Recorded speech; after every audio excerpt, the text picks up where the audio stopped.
All right, we are going live here. Whoops, I got the screen happening.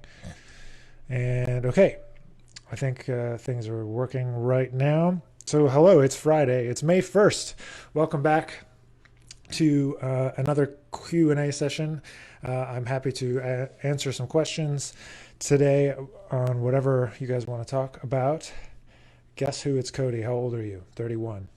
I'll be 32 in a couple weeks. Starting to get old, I guess.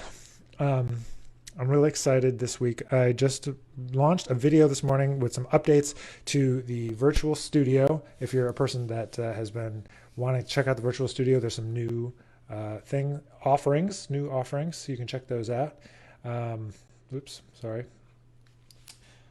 We had our very first studio class today, so that was really fun. We heard from a bunch of our students playing what they're working on, confirmation, a little moment's notice, a little bit of a lot of different things. So feel free to drop some questions into the chat here. I got one from this week that came in already. I see another one already came in the chat on Instagram. Feel free to drop it over here on Facebook.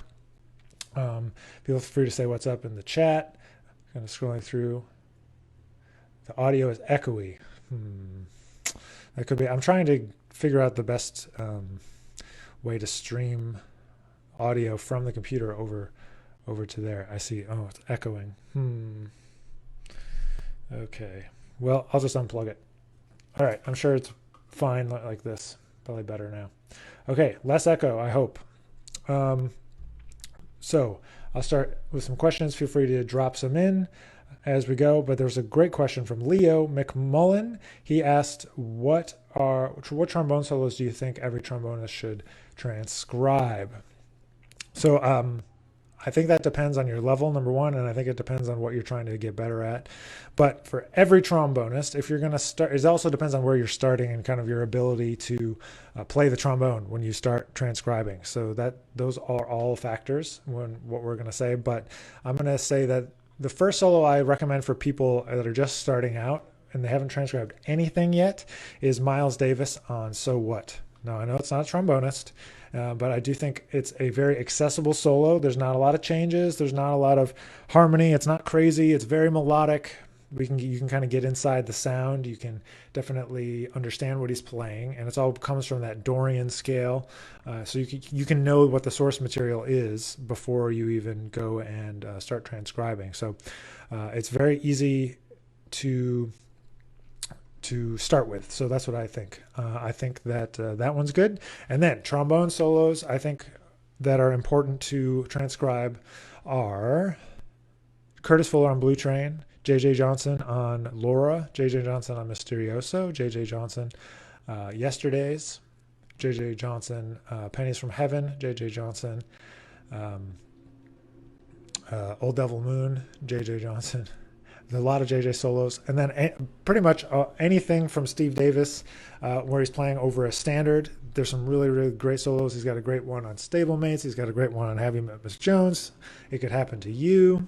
These are all just like simple and clear solos that help you to develop your melodic sense, your sense of harmony, all that sort of stuff. So those are important ones to check out. And then from there, I send people maybe to Clifford Brown or Hank Mobley to play some non-trombone language like Joy Spring maybe, or there's always a lot of things. And I really like students to have agency over what they're transcribing. I don't want to just tell them all the time what to transcribe. I want them to feel like they have, the ability to offer their opinion and their ability to direct where we go. So I think it's important to think about all those things when you're choosing what to transcribe. And most importantly, you got to transcribe things you love. Don't only transcribe things that someone else tells you to do. You got to transcribe things that you like, as well as things that your teacher wants you to transcribe. But there's certain tunes that definitely always will be effective. There's a great JJ solo on Just Friends from his Live at the Village Vanguard. I could just list solos on and on and on. But if you're going to start, you've never transcribed anything, transcribe Miles Davis, So What, and then transcribe Curtis Fuller on Blue Train and leave out the fast parts. There's some double time stuff, and if you're struggling with double time or it's too much, just do single time, obviously. So just leave those parts out. Just leave them out. You don't have to transcribe the whole thing to be effective. So trust me, just get in there and make it happen. All right, so going back for more questions here, feel free to drop some in the chat if you're live. Let's see, where's the new question? Here we go, from Megarama9.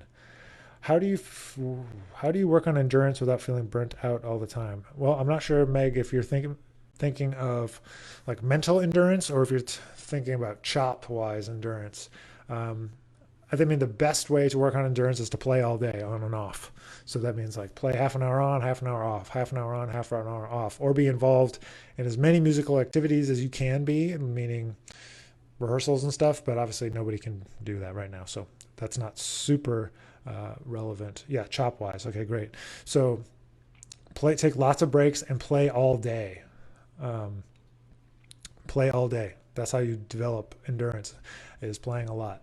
And if you're burnt out, you went too far. You didn't take enough breaks. That's the main thing about it. I like to practice endurance stuff at the end of my practice day, and have a chance to work on it when I'm already tired. Because if I'm already tired, then I'm actually pushing myself to build endurance rather than doing it at the beginning of the day and be burnt out for the whole day. So for me, that works pretty well, or it did when I was in college. When I'm feeling like I really need to build up endurance, I like to do some exercises from like the Caruso method. The Caruso method is like trumpet method, if you know about Caruso. And that basically says, basically the thing I take away from it is that you would do these exercises and you would not move the mouthpiece. You would breathe through your nose and then play some more, but it would keep it set on your chops, and it would help you, because there's so many micro adjustments that happen in your chops that if you even move a little bit, it's going to change what muscles and refresh it. So if you keep it and don't move, it's going to help actually get the chops and to work and get that endurance happening. But caveat, I saw some other questions come in. I'll get to you guys in a second, but this is really important. You got to be careful when you do these endurance exercises. It's really, really easy to get burned out, and it's really, really easy to injure yourself. So you got to be careful. Don't do too much. Be careful. And tension is the enemy in these cases. So you want to be relaxed. You want to focus on the breathing and just kind of being relaxed, even though we are working on endurance. So Megarama, play all day. Take breaks, 20 minutes on, 20 minutes off. That's going to build your endurance, and practice endurance exercises at the end of the day so that you can push your chops at the end of the day, not at the beginning. And take plenty of breaks. Some people is really effective if they actually make sure they're drinking water and being more hydrated. That can be super helpful. Anything that you would do to improve your athletic performance, you can do to improve your trombone performance. So that's where I would send you to. I saw some things here in the chat. Scrolling back, Jazz Boy recently transcribed a Bob Brookmeyer tune called Samba por Dos. That's great. Awesome. Love Bob Brookmeyer. We did a whole concert of his music in the fall at UNT with the big band that I direct. Big fan. Okay, this is from O Stenny Boy. Hi, Nick. I sometimes get a bit overwhelmed when the rhythm section is playing very busy and or complicated. It's not like I would get lost, but I tend to have a hard time finding my spot. That is a good question, and I want to give you a good answer. Let's see. I know exactly what you mean. And what I usually say in these moments when we're talking about listening to the rhythm section is how, trying to think about the question, what does the music need right now? What I find is you need to have a command of the rhythmic language of what the rhythm section is playing in order to engage with them. So that means your time has to be really, really strong to start with. If you're working on your time and it's getting stronger, you can start to feel what they're doing, playing over the bar line and all that sort of stuff. So that's the first thing, is being able to understand what they're doing. And then you either need to be able to play with or against what they're doing. One strategy at first would be to ignore it and let them just play with you in those moments. The other thing would be to try to play with them and try to accent the same accents that they're doing. a great way to practice this is to find a recording where this happens and try to improvise along with it.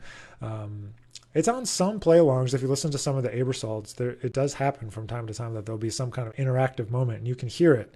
Otherwise, go to some of your favorite recordings and listen for that interaction and see how they interact and actually try to pick it out. Because sometimes we're always listening for content like language and how they play and all this stuff. We're not actually listening to like, how are they playing together? So that's a totally separate listening experience. So if you go through and listen to them again, all the tunes from a record, just listen really deeply, like how do they interact, where do they leave space, and how do they do exactly what you're asking? How do they play together?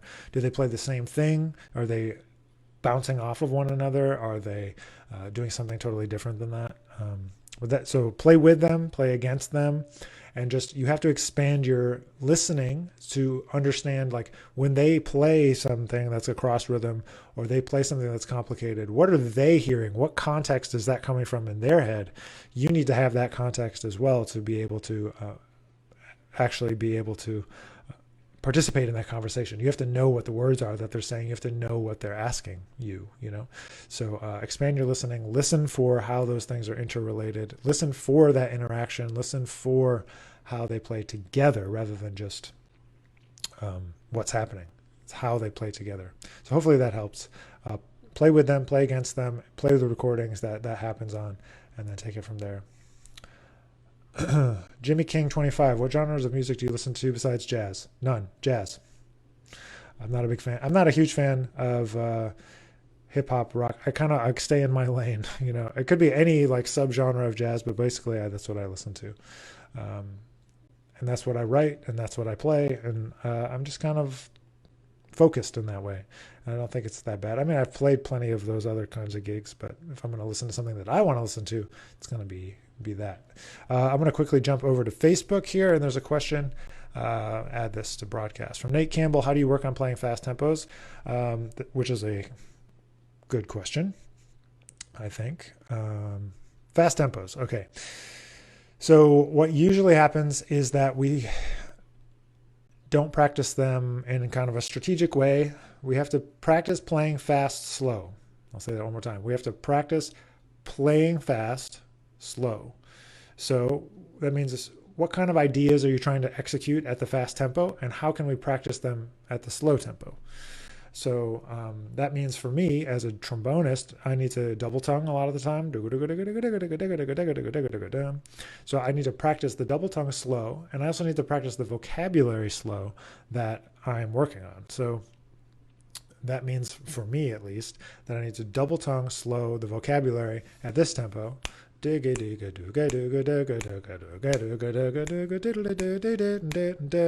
can play it twice as fast. Right? So you have to practice the fast tunes slow, but as if you were playing them fast.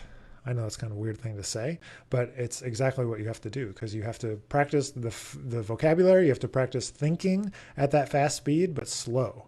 And like when it's high, usually when it's fast, it's usually high energy, and you're playing maybe a little louder than you should be playing and all that kind of stuff. So you have to simulate, at least I think you have to simulate that experience when you're practicing slow to be able to do it when you're going fast. So that's where I would say, Nate, is you're going to play whatever tunes that you want to play, but play them slow and play it as if you're playing fast, and then slowly get it faster and faster. And then the last part of it, and this is the part that my students hate, is that you got to be able to play it faster than what you want to be able to be comfortable at. So meaning if you want to play it at 240 beats per minute, you got to play it at 300 beats per minute and get comfy, so that when you're on the bandstand and you're actually playing and it's real time and people are interacting, like we were talking about in the last question, you can respond. You can actually respond. You can actually make something happen. So don't distress. Take it slow. Practice like you're playing fast, but do it at a slow tempo. So hopefully that answers your question, Nate. I know it was a long answer to a simple question, but we're going to go back to Instagram. Feel free to drop in questions. Carrie sending love from Tokyo, back at you. There's some questions in Russian that I can't translate. There's one from Last Row Music. To support artists, what is the best for the artist, physical CD or digital download. Buying it right from the artist is the best way you can support them. Streaming is great, a cool way to support them. But if you want to actually support them financially, you should go to Bandcamp today, May 1st. Bandcamp has no fees. They're not taking any fees. It's going all right to the artist. So if you can go there and buy those, that way the artists can help sustain themselves through this whole situation. That's best. The physical CD or digital download, I guess digital download is a little bit better because then they don't have to mail anything. I guess if you want to really be specific about it, buying the digital download, even as an act of support, can be super helpful for artists. Whether it's a digital download of a book or a CD or whatever, it's just a nice gesture if you really enjoy their music. I know it's easy to download stuff from Apple Music and Spotify, and we all do that. But being able to support the artists that you really like, it's going to help them to be able to create more stuff, create more interesting music, create more opportunities in the future, and just to sustain them. So if you had to pick one, I guess digital download, but I think you could, either way is helpful and supported for sure. So thank you for the question. Appreciate that. All right, scrolling through some more questions here. Let's see. Yeah, I can't play. I don't know how to, these Russian questions, I can't. Maybe somebody could translate this. Maybe somebody who's on the stream now knows what that says. I'm guessing it's probably spam, is my guess. But all right, let's turn that off. Let's go back in here.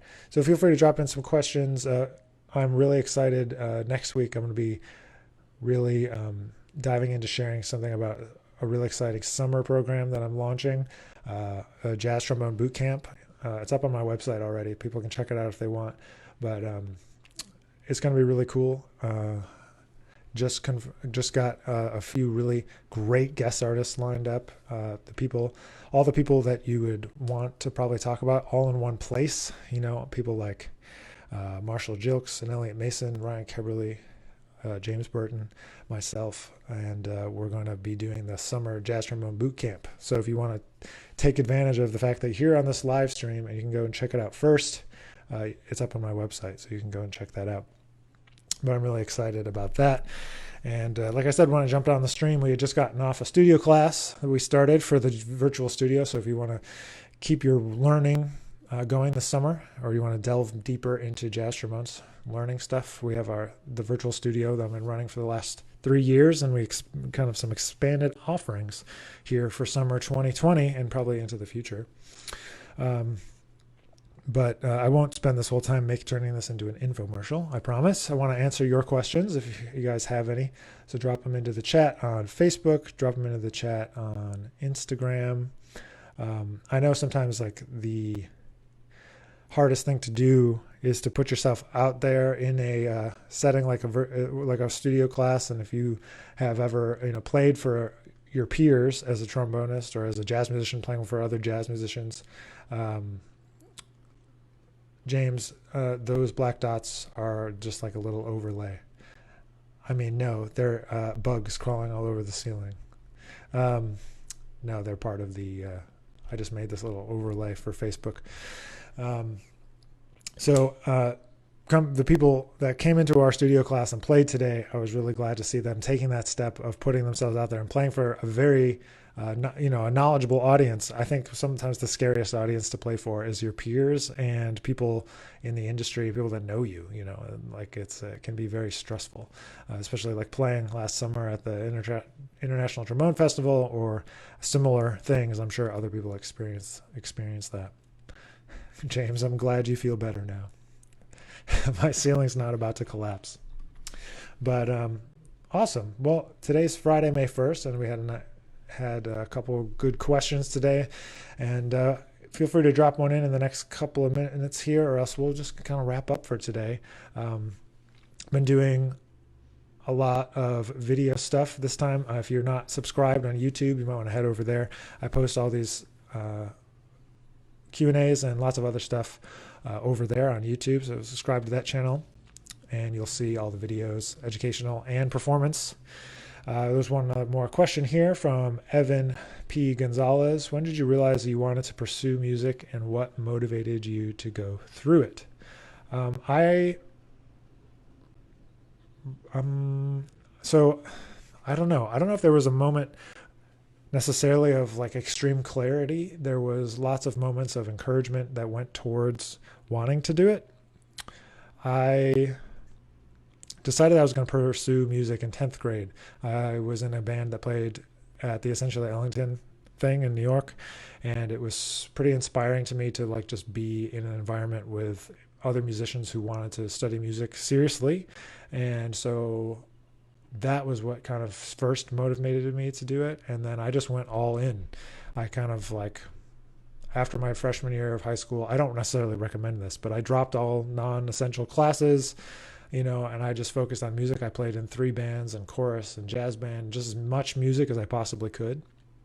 And just kind of, just totally all in and didn't look back. And what motivated me to go through it is just that's what I wanted. That's what my goal is and was and still is to this day, to like really participate in the music, that inspired me, and I want to be able to play as best I can. I don't know, not to like, I don't know. I want to play with people that are the best.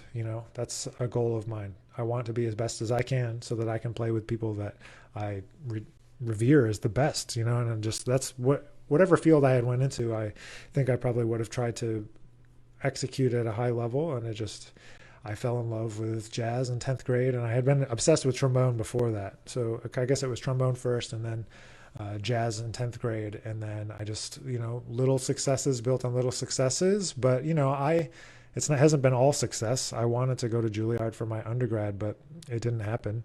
I didn't get in. I was studying with Wycliffe, who was teaching there, Wycliffe Gordon, and I still didn't get in. And it was a little disappointing, but it motivated me more to want to keep going, and it motivated me to make sure that I had my stuff together.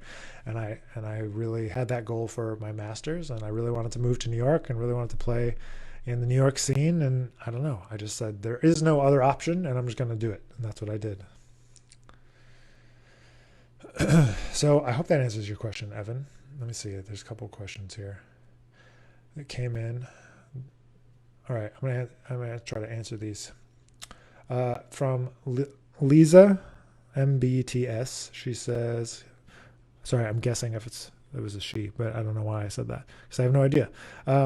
How do you learn tunes? I learn tunes now by listening to them and transcribing them off of records from people that I trust, meaning arrangers or singers or instrumentalists who I trust their musical judgment, that they're not going to play the changes wrong, basically, that they're going to play some kind of version that is worth learning, basically, trustworthy, or somebody else would also respect them. So not just like random Joe Schmo off YouTube, but I'm going to go to Nat King Cole and Frank Sinatra and Ella Fitzgerald and Sarah Vaughan to learn like a songbook tune. Or if it's a Benny Golson tune, I'm going to go to Benny Golson if there's a composer or something like that. And so I learn the melody first, then I learn the bass melody, the root melody, and then I learn the changes on piano, and then I play it, and then I practice improvising over it. That's the short answer. So the day I threw my real book away and started only using my ears was probably the most important day as a jazz musician, and starting to focus on using the piano as a tool for learning tunes, and a piano as a tune for getting better with my ears and all of that stuff. Those are like very, very important realizations for me in my musical development. So hopefully you can take that and run with it. Learn the piano, learn tunes by ear, throw away your real book because it's only holding you back. 76 Degrees West Band. How did you learn to play bebop, and what did you work on first? That's a good question. I'm trying to think of the best way to answer it.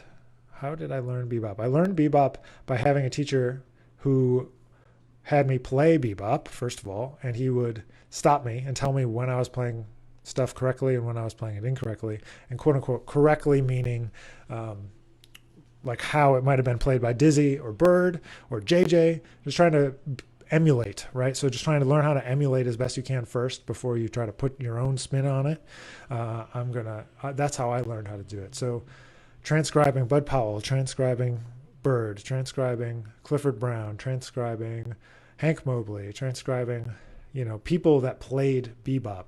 So sometimes we go too far in either direction, I feel like, in defining like maybe what bebop is or like what is included in bebop. But I'm talking Bird, Dizzy Gillespie, Clifford Brown, bebop, Sonny Stitt. There's so many. I mean, Slide plays that way, JJ Curtis, like real bebop, and just transcribing that stuff, having a teacher like Steve Turre who would go and get in your ear and be like, no, that's not it. More accents, play it this way. It's downbeat accents. And then from there, I like to learn that first and focus my students in on bebop stuff. And then we kind of explore outward from there, going, totally free, going backwards to tailgating and New Orleans style stuff. And so in all directions from there. So you got to transcribe and listen to real bebop, Bud Powell, and all of these guys. That's how you learn it. Unfortunately, there's no shortcut through it. You've got to go right through it head first and develop your sense of phrasing and accents by listening and transcribing. There's no other shortcuts. All right. When you play high notes, you're supposed to increase that air pressure, but how would you actually do that? It's from Saudi Arabia. Okay, so high notes, you're not increasing the air pressure, you're increasing the air speed and focus, and you do that by changing the vowel shape inside your mouth from ah to e, right? You go ah, e, and as you do that, the e syllable puts the tongue higher in the back of your mouth, which makes the air go faster. So if I try to do like an octave rip from F to F, I'm not singing the right pitches because I can't sing that high, but it'll help you to get up and back down. And so you got to increase the airspeed, push the air, and you kind of increase the airspeed and focus and flow. So it's not like more pressure. By putting more pressure or getting back pressure in your throat, you're going to end up hurting yourself, and it's not going to actually achieve what you're looking to achieve. So you got to relax the throat. You got to relax your breathing cavities, your stomach, your diaphragm, and then you push the air out, focused and fast. That's how you get the high notes to come out. Not by having air, not by thinking about pressure. Thinking about pressure is leading you down the wrong path for sure. Pressure and tension are the enemy of good brass playing. That's that. Hopefully that will help you, Saudi Arabia. All right, a couple more questions here. Let's see. 1 minute ago, thoughts on jazz bass trombone? It's great. I've been accepting jazz bass trombone players into our studio at UNT. There's no reason not to play jazz on bass trombone. There's lots of great improvisers these days on bass trombone. We have 2 jazz bass trombone instrumentalists at UNT that are focusing on that, and you just play the same stuff, just down an octave. So play JJ down an octave, play Curtis down an octave, play Slide down an octave. I had one playing Clifford Brown down 2 octaves. It's just a different range. You could transcribe bass solos or Barry solos, because that'll help you to understand that register. I guess it's just a little tricky because it's slower to respond. So you have to anticipate that it is slower to respond and be on top of the time and on top of your articulation. It has to be more forward, it has to be more clear to get it to execute. But there's no reason not to be an improviser on bass trombone. There's plenty of them, and you might as well do it. My whole thing is that I think being an improviser is the highest level of musicianship. To execute exactly what you hear in your head clearly and concisely and consistently is an amazing feat. And so regardless of what instrument that you decide to do it on, you're trying to get your musicianship to a place where you can be in that flow. And so to me, it doesn't matter whether you're playing tenor or bass. So do it. Play jazz bass trombone. It is not a thing. It is a thing. Definitely go after it if you are a person that plays bass trombone and is interested in jazz. We need more. All right. I think we've come to the end of our questions for today. Yeah. I don't see anyone else in the chat. So thanks for being here. Thanks for being on Facebook. Thanks for being on Instagram. I'm going to sign off for today, but we'll be back next Friday, same time, 2:15 Eastern, 1:15 Central. Trying to do all the LA would be what time? 11:15 a.m. So I want everybody to be awake. But I know it's evening in Europe, but what are you going to do? Got to pick a time sometime. So happy May 1st. Hope everyone is doing well during all this craziness. And I look forward to seeing you when it's all over. So have a great weekend, and we will see you back here in a week.